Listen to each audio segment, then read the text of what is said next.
Il fut le dernier rempart d'un royaume millénaire face à la machine coloniale française.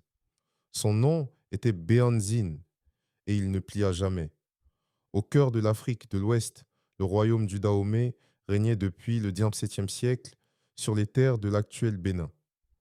Puissant, organisé et redouté de ses voisins, il avait résisté à toutes les pressions extérieures pendant 2 siècles. Mais en 1889, la France décida d'en finir. Béhanzine monta sur le trône du Dahomey en 1889 avec une conscience aiguë du danger qui approchait.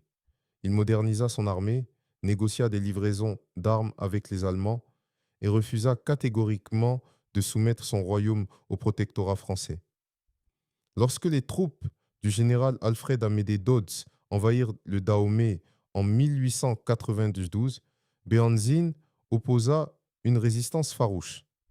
Ces guerriers, hommes et agogis confondus, infligèrent de lourdes pertes aux soldats têtes français, étonnés par la férocité et la discipline de cette armée. Mais les fusils Lebel et les canons français eurent raison de la résistance dahoméenne. En janvier 1894, Béhanzin se rendit, non par lâcheté, mais pour épargner son peuple d'un massacre total. Il fut capturé, jugé et exilé en Martinique, puis en Algérie, où il mourut en 1906, loin de sa terre. Béhanzine n'a pas perdu la guerre parce qu'il était faible. Il l'a perdue parce que l'Europe avait décidé que l'Afrique n'avait pas le droit d'être libre.